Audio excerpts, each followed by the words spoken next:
Immense. Nous ne pouvons pas les décevoir, a déclaré Yaël Braun-Pivet juste après sa réélection en tant que présidente de l'Assemblée nationale hier.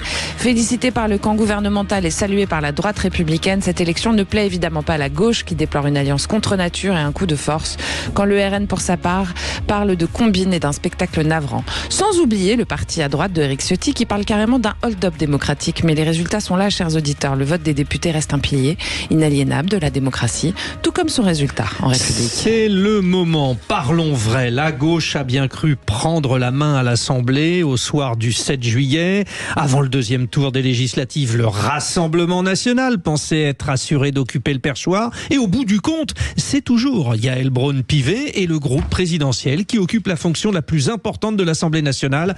Et nous sommes bel et bien après le 7 juillet. C'est la question du coup de projecteur en ce jour d'élection à l'Assemblée nationale. L'élection de Yaël Braun-Pivet est-elle une victoire d'Emmanuel Macron? Ce à quoi vous nous répondez oui à 65%, chers auditeurs. René Chiche, on est d'accord? Alors moi, écoutez, moi franchement, je dis chapeau l'artiste à Emmanuel Macron. Non mais sérieusement, tout est parti d'une décision désolante. Pourtant, moi je suis plutôt pro-Macron, hein, sans être un militant. Plutôt pro-Macron, moi, oui. Cette décision de la dissolution était terrible.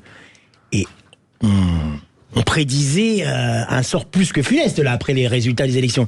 Mais là, arriver avec finalement à retourner une situation qui n'est pas finie en plus à mon avis, parce que je vais terminer rapidement, vous inquiétez pas. Là déjà, Yaël Braun-Pivet au perchoir. Le gouvernement certes est démissionnaire, mais vous allez voir qu'il va réussir à constituer, à mon avis, sa majorité certes relative, mais ce qui a été le cas durant les 2 premières années de son second mandat, avec LR, il va ramener quelques sociodémocrates, quelques écolos modérés, il va finalement tenir, à mon avis, moi je dis chapeau l'artiste. Alors, juste une parenthèse, parce que normalement et au cours de ce débat, nous avions prévu de vous annoncer le nom des questeurs, des vice-présidents, oui. Sauf que 10 enveloppes se sont retrouvées en trop dans les urnes à l'Assemblée nationale. C'est-à-dire qu'hier, c'était le Shifumi dont Anne-Lorraine Rousseau nous parlait. Là, c'est les origamis. Voilà. Donc là, il y a 10 enveloppes de trop, donc le premier tour pour les postes clés est annulé. Et ben voilà. Alors Joseph Touvenel, vous, qu'est-ce que vous en pensez de tout ça? C'est une victoire de notre président Oui, s'il avait été l'initiateur, mais pas du tout. Il a été complètement dépassé par les événements qu'il avait provoqués. D'ailleurs, celui qui en parle le mieux, c'est sans doute son encore actuel Premier ministre, Gabriel Attal, qui nous a dit déjà que lui, il était pour rien dans la dissolution. Et qui nous a dit il y a 2 jours aussi qu'il allait travailler avec son groupe, puisqu'il est aussi président de groupe, à apaiser et à rassembler. Ce qui veut dire, à contrario, qu'Emmanuel Macron n'a pas été capable d'apaiser ni de rassembler. Après ce qui s'est passé à l'Assemblée nationale, les députés savent qu'on fait des majorités. Il y avait un bloc, le bloc RN avec Ciotti, et puis 2 gros agrégats, parce que de l'autre côté, c'est plus compliqué. La gauche, un agrégat entre LFI et socialistes modérés, c'est pas la même chose. C'est pareil au centre. Ce qui a été fait, c'est quelque chose qui permet d'avoir une présidente, ce qui est bien, parce qu'on a besoin de faire fonctionner nos institutions. Donc je trouve que c'est bien pour la France. Après, quand on dit magouille, non, c'est des accords. Ce sont les accords comme ça se passe dans toutes les démocraties. Ce qui m'intéresse là maintenant, c'est de voir si le Rassemblement national aura des places dans le bureau de l'Assemblée. S'il n'a pas de place dans le bureau de l'Assemblée, c'est à mon sens un déni de démocratie.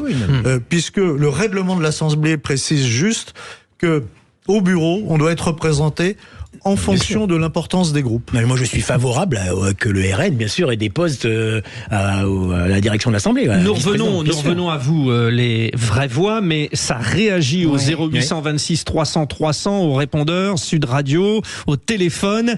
C'est Renaud de Rodez qui est avec nous. Bonsoir, Renaud. Bonsoir, Renaud. Bonsoir, Sud Radio et les vraies voix. Alors, victoire ou pas victoire d'Emmanuel Macron? Eh bien, écoutez, ni l'un ni l'autre. Donc, très honnêtement, mon point de vue, c'est ni l'un ni l'autre. Parce que, franchement, moi, je pense que dans les 12 prochains mois, et une fois de plus, ça n'engage que moi, je pense que là, on va se retrouver avec la même bordélisation qu'on a eue pendant 2 ans, que Yaël Braun-Pivet n'y changera rien. De toute façon, elle a été élue avec très peu de voix d'écart. On sait très bien d'où viennent les voix qui lui ont permis de revenir au pochoir. Hein. Selon moi, c'est les LR qui vont faire en sorte. Aujourd'hui, moi ce que je trouve formidable. Bon, en plus du bourrage d'urne à l'Assemblée nationale, qui est phénoménal hein, quand même. Hein, l'encre de la démocratie, le lieu saint de la démocratie, on arrive à avoir des bourrages d'urne. C'est magnifique. Hier, on se retrouve avec des NFP dans leur ensemble sortis du résultat du perchoir qui nous sortent un déni de démocratie, etc. Ce qui a été complètement rocambolesque quand on voit les accords au second tour de ces législatives anticipées pour faire ce fameux entre guillemets barrage républicain contre le Rassemblement national. Bon, si le Rassemblement national était un parti anti-républicain, déjà, on ne permettrait pas que ce parti existe. Déjà, il a des électeurs, donc ceux qui y sont, voilà, et légalement. Bon, effectivement, Renaud, donc peut-être une réaction à ce que vous dites avec Anne-Lorraine Rousseau. Mais écoute, moi, ce que je vois, c'est que on a une victoire quand même qui est très limitée. Alors certes, on est d'accord qu'il a très bien réussi son coup, on s'y attendait pas forcément, ils ont tous flippé que ce soit André Chassaigne et ils ont réussi à remettre la même tête. Mais de toute façon, il y a une chose, c'est que je pense qu'il y a une cocotte minute et qu'elle va pas tarder à exploser et les Français le voient. La deuxième chose, c'est que Macron a gagné quoi ? Le droit à la limite de ne pas mettre de France insoumise dans son gouvernement avec cette présidente d'Assemblée, peut-être. Le NFP qui crie au vol, mais qui finalement a aussi participé à ce vol dans les urnes en se désistant pour faire barrage au Rassemblement national. Et la dernière chose, c'est les Républicains qui se sont alliés dans cette circonstance aux macronistes et qui signent leur arrêt de mort parce que là, c'est bon, c'est tout vu, on voit clair dans leur jeu. Ou alors une place dans le gouvernement aussi. Oui, mais bon, dans tous les cas, ils ont avec cette alliance récupéré 213 voix, ça fait pas une majorité. Franchement, je pense qu'ils vont plus se perdre qu'autre chose en faisant ça. Mais bon. Si on peut parler un petit peu technique, contenu aussi maintenant, Joseph Touvenel, parce qu'elle parle d'engagement, il y a Braun-Pivet, mais selon vous, qu'est-ce qu'elle doit prioriser pour répondre à ces attentes immenses des citoyens qu'elle mentionne elle-même ? D'abord, c'est pas elle, le gouvernement, attention. Oui. Mais elle a réussi à faire une majorité relative. Oui. Et c'était un bon discours hier aussi qu'elle a donné. Elle a été applaudie de toutes parts. Elle n'a pas été mauvaise comme présidente. Et donc elle arrive à faire un équilibre qui est là un équilibre de centre-droit. Ensuite, c'est les groupes parlementaires et le gouvernement qui vont amener soit des propositions de loi, soit des projets de loi. Elle, ça sera un peu l'arbitre pour que ça se passe bien. J'espère que ça se passera bien. Donc sa priorité, c'est de faire en sorte que ça se passe bien. Avec des priorités qu'on connaît tous, quel que soit. C'est le pouvoir d'achat, c'est la sécurité, c'est l'immigration, déjà, et la santé. Si on arrive et l'éducation. Et l'éducation, ouais. Si on arrive à aller sur ces 5 priorités, on aura fait un grand pas en avant pour la France. René Chiche. Merci. Alors déjà, je suis d'accord avec Joseph. Absolument. Quand vous disiez qu'il n'est pas à la baguette de cette opération Macron, bien sûr, c'est pas ce que je voulais dire. Je voulais dire que finalement, même s'il n'a pas été à la baguette de cette opération, il s'en sort finalement, comme l'a dit Anne-Lorraine, je trouve quand même comme un vainqueur. C'est un sacré coup politique quand même. Mais exactement. Mais faut voir le résultat qui compte. Non oui, exactement. C'est les résultats qui comptent. Parce qu'en politique, finalement, c'est toujours le résultat qui compte, au-delà des projets, des idées, des programmes. Et il est limité, ce résultat, parce que ce qu'on disait, la présidente de l'Assemblée nationale, c'est pas tout. Non, attendez, justement, je termine. Déjà, pour Yael Braun-Pivet, bon, c'est bien qu'elle ait été réélue, mais finalement, oui, moi, je trouve pas qu'elle ait été une grande présidente durant les 2 ans, puisqu'on n'a pas arrêté de dire que l'Assemblée nationale était un bordel, pour reprendre l'expression. C'est pas de sa faute non plus. Non, mais excusez-moi, on a connu des députés, on peut en parler aussi. Non, mais justement, on a connu dans l'histoire, on a connu dans l'histoire des assemblées agitées aussi, peut-être pas dans le même esprit que l'agitation créée par LFI, mais on a connu des assemblées agitées avec des présidents d'assemblées qui savaient beaucoup mieux contrôler ces députés. Il y a eu des grands présidents comme Philippe Seguin, comme Henri Emmanuelli, comme Fabius, comme même François de Rugy. Il est une des vraies voix, était un bon président. Qui était là hier. Avant qu'il était là hier. Bonjour François de Rugy. Et donc,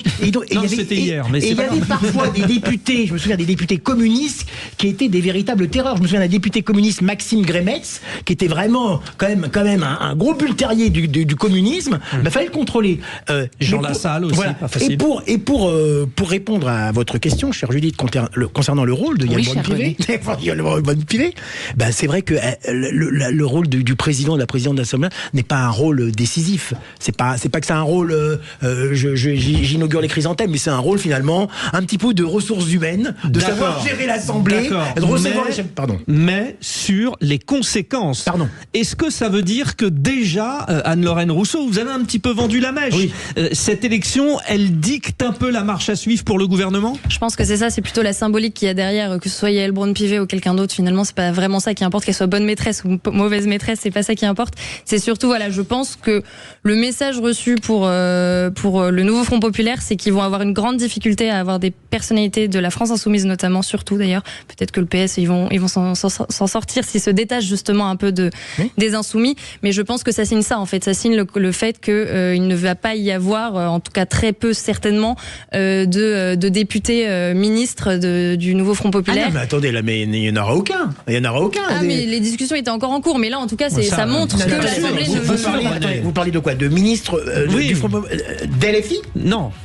Des Front Populaire, pas des LFI. Mais DLFI, c'est sûr que non. Ah non, voilà. Mais du Front Populaire. Mais des socialistes, mais bien sûr, moi, à mon avis, Macron va vouloir mettre en place une majorité relative avec il va essayer de débaucher quelques députés sociaux-démocrates du PS, voire même quelques. Qui sont déjà en train de dire d'ailleurs qu'ils se voire même quelques écolos, parce que je me souviens durant Marine Tondelier n'est pas sourde à pouvoir. Il y a même quelqu'un comme Yannick Jadot qui pourrait très bien devenir ministre. Allez, chers amis, un gouvernement technique, on verra. On était bien avec vous, mais on a obligé de se quitter. Si vous me permettez, juste en 2 secondes. Alors, allez-y, vous faites la conclusion, René, mais en 10 secondes. Allez-y, top 10 secondes. Vraiment très court, parce que vous parliez du discours de Braun-Pivet. Bon, très honnêtement, elle a parlé de tout, bien évidemment, dans son discours, sauf d'immigration. Donc déjà, là, vous avez compris que ce ne sera pas la ligne directrice, de toute façon, de ce gouvernement-là provisoire. 5 secondes. Très honnêtement, et que de toute façon, c'est un copier-coller de Macron qui nous dit votre vote m'oblige. On vous aura entendu. Merci, Renaud de Rodez. Bravo, Allez, ça on a était tenu ce 10 soir secondes. avec Joseph Touvenel, René Chiche et Anne-Laurence Rousseau. Nous, cher Frédéric, on se quitte ce soir, mais on se retrouve tous les deux le 26 août. Au mois d'août, vous serez là avant. Oui, juste après les JO. Moi, je fais un petit peu les JO. On vous fait des gros bisous. Merci à nos vraies voix du soir. Merci à vous. Merci. Merci d'être venus. Merci à vous. Bonnes vacances à tous. Et bonnes vacances à tous. On vous embrasse. Et puis bon JO. Et puis là, on va retrouver Thomas Binet. Oui, c'est Thomas Binet. À tout de suite.